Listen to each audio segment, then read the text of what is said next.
Bonjour François Hesbourg. Bonjour. Bienvenue sur Radio Classique. Vous êtes conseiller spécial à la Fondation pour la recherche stratégique. Votre dernier livre s'intitule « Le suicide de l'Amérique » aux éditions Odile Jacob. François Hesbourg, Donald Trump, le président américain, annonce cette nuit que la guerre va durer 4 semaines, 5 semaines tout au plus. Est-ce que c'est crédible ?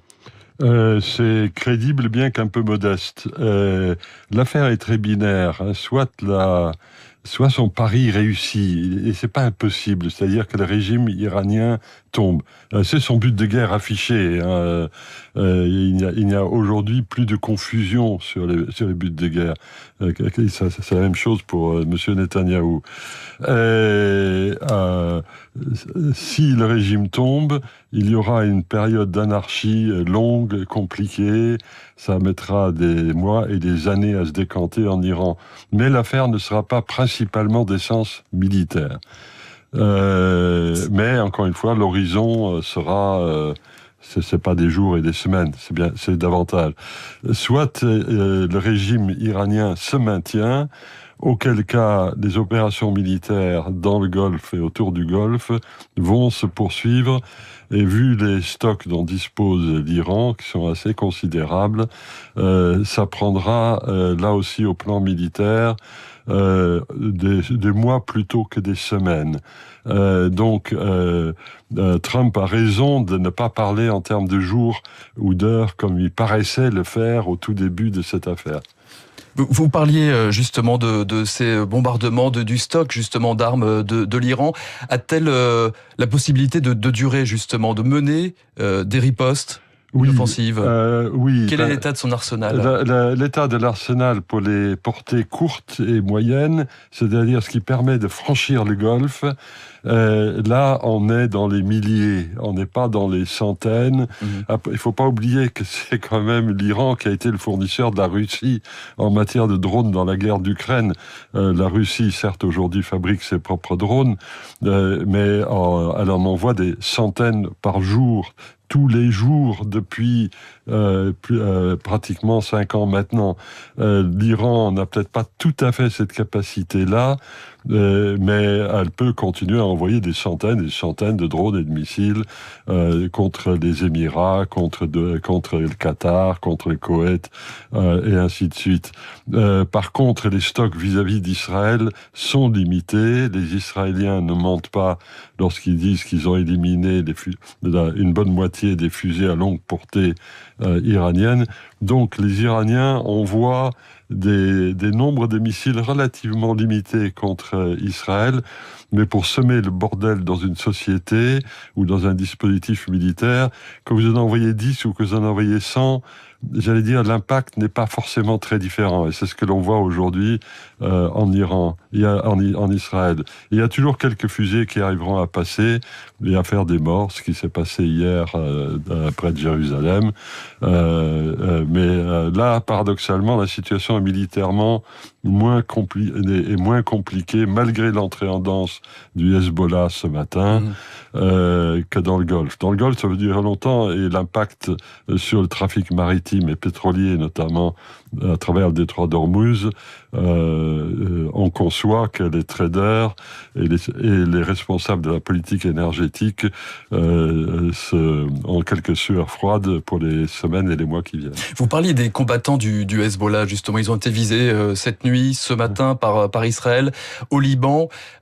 On peut dire clairement, quand on voit les monarchies du Golfe, le Liban touché, qu'on est face à un conflit régional désormais. On est dans un conflit régional. Indéniablement, ouais. Indéniablement, avec une propension des Iraniens que je m'explique mal pour le moment, à vouloir taper de tous les côtés, à la fois, y compris contre des cibles qui, a priori, ne leur apportent aucun bénéfice. Taper sur l'Oman, c'est particulièrement ballot, c'est un des rares pays qui entretenait des relations pratiquement normales avec l'Iran en position de médiateur. Taper sur les Français à Abu Dhabi était probablement pas très malin. On a eu beaucoup de chance, soit dit en passant, le drone aurait pu faire plus de dégâts, soit sur nos soldats, soit sur les collections du Louvre à Abu Dhabi qui se trouvent à quelques jets de grenades de là. Et justement, ces pays du Golfe, ces monarchies du Golfe, est-ce qu'on peut imaginer à terme, dans plusieurs semaines, plusieurs mois, une riposte de leur part? Est-ce on peut imaginer le scénario d'une union de ces monarchies du Golfe pour répliquer à ces tirs, finalement? Non, vous savez, elles sont surtout dans une situation épouvantable parce que tout leur modèle économique et social reposait sur cette notion de sécurité, de sûreté, de tranquillité, voire même d'acceptation de la clandestinité, qu'il se soit agi de blanchiment d'argent, de narcotrafic, d'accueil défiscalisé des influenceurs, ou que sais-je, un pays comme les Émirats Arabes Unis, tout ce modèle, il est déjà par terre. Il n'y a pas eu besoin d'envoyer des drones sur le principal gratte-ciel. Il a suffi de détruire l'hôtel Fairmont de Palm pour montrer que c'était fini. Ça, ces pays-là sont dans une situation dont ils vont avoir beaucoup de mal à se remettre, et plus ça dure, c'est-à-dire si le régime iranien continue à fonctionner et à pouvoir balancer fusées et drones sur les monarchies du Golfe, plus la situation économique, politique et sociale dans ces pays va devenir difficile. On pourrait imaginer, si on pousse le scénario un peu plus loin, que ces pays, ces monarchies du Golfe se retournent contre les États-Unis, Israël, finalement, soient celles qui vont faire pencher la balance, finalement. Je ne pense pas qu'ils puissent faire changer la balance de sens. Par contre, effectivement, la prise de champ par rapport aux États-Unis risque d'être importante. Surtout si les États-Unis devaient perdre patience, ce qui est assez naturel, surtout en année électorale. Si les opérations durent plus que les quelques semaines auxquelles s'est résigné Trump, il y a de fortes chances pour que les Américains signifient à Trump lui-même qu'il y aura des conséquences électorales. C'est ce que laissent supposer les sondages aux États-Unis sur le conflit, et bien sûr aussi la propension naturelle de Trump, qui a toujours dans sa vie durant d'homme fait, a été d'essayer d'éviter de se trouver engrainé dans des conflits longs et coûteux pour les États-Unis. Donc la défection des États-Unis dans cette affaire, elle est possible si le succès que serait le changement de régime devait se retrouver aux abonnés absents. Donald Trump qui veut renouer le contact désormais avec un possible gouvernement iranien. Il a reçu une fin de non-recevoir ce matin. Ça aussi, qu'est-ce que ça nous dit sur la stratégie américaine de Donald Trump? Le modèle vénézuélien est évidemment celui qui est de nature à lui plaire. Là encore, il n'est pas impossible que les États-Unis soient parvenus à suborner des responsables iraniens, notamment dans la garde dans la garde révolutionnaire. C'est toujours possible. Ça s'est fait au Venezuela. Ça s'était fait en d'autres temps dans l'affaire irakienne, dont on se souvient il y a une vingtaine d'années. Les États-Unis ont cette capacité-là, mais pour l'instant, on n'en voit pas le signe. Et ça aussi, ça jette un peu le trouble. Mais n'oublions pas, on est au jour 3 des opérations. Il va encore couler beaucoup d'eau sous les ponts des rivières de la région. Et avec cette question, est-ce que l'Iran peut basculer, changer de régime? Qu'est-ce que vous en pensez de ça? Est-ce que le régime des mollahs, la page est tournée? Moi, je suis suffisamment vieux pour me souvenir de la guerre du Golfe 1990, celle à laquelle la France avait participé, où on pensait que le régime de Saddam Hussein allait tomber. On le craignait d'ailleurs. Les gens ne visaient pas tellement le changement de régime à l'époque. Les populations du sud irakien s'étaient soulevées, disaient ça y est, le dictateur va tomber. Et puis le dictateur avait ressaisi la situation et il est resté en place pendant encore une bonne douzaine d'années après. Ça peut se passer comme ça en Iran, mais à dire vrai, personne n'en sait fichtre rien. Et ceux qui prédisent aujourd'hui une issue ou l'autre n'ont pas encore en main les éléments nécessaires pour justifier leur affirmation. Donc vous me permettrez là-dessus d'être d'une méfiance de sioux par rapport à toute tentative de réponse définitive. Le nom de Reza Pahlavi, le fils du Shah déchu, exilé depuis 45 ans aux États-Unis, revient avec insistance. C'est un profil crédible?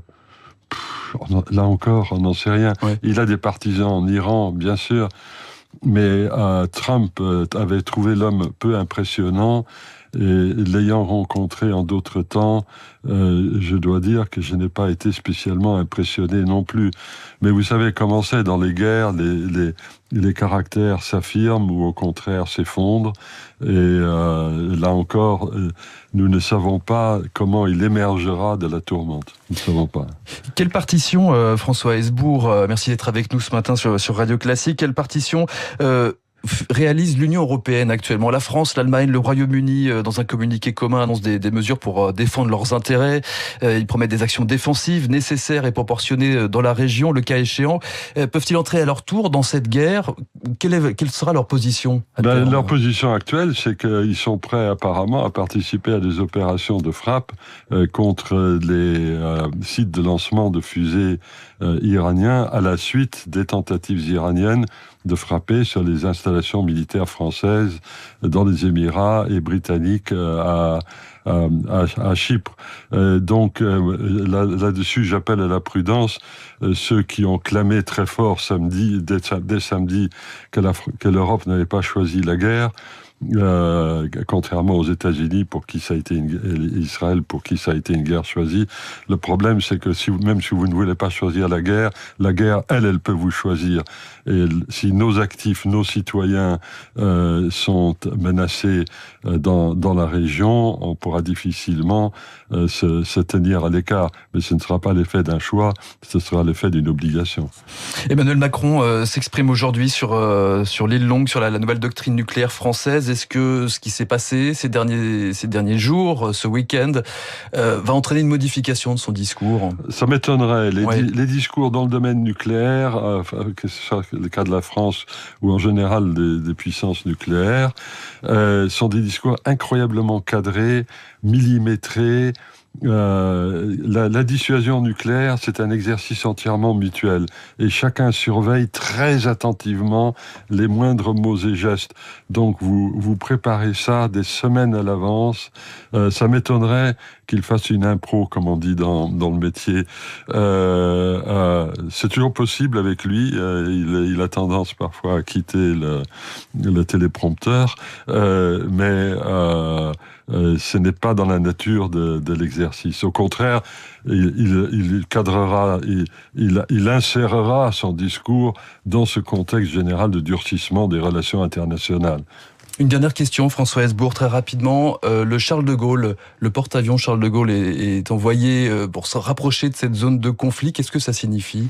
Ça signifie que la France, comme d'autres pays de l'Union, comme la plupart des grands pays industrialisés, a besoin d'assurer la sécurité des voies d'approvisionnement maritime. Pour moi, c'est une affaire qui se rattache au moins autant à la sécurisation de nos approvisionnements à partir des détroits d'Ormuz qu'à partir de la défense stricto sensu de nos actifs dans la région. François Hesbourg, conseiller spécial à la Fondation pour la recherche stratégique. Je rappelle le titre de votre dernier livre, Le suicide de l'Amérique. C'est aux éditions Odile Jacob. Merci beaucoup d'être venu ce matin sur Radio Classique.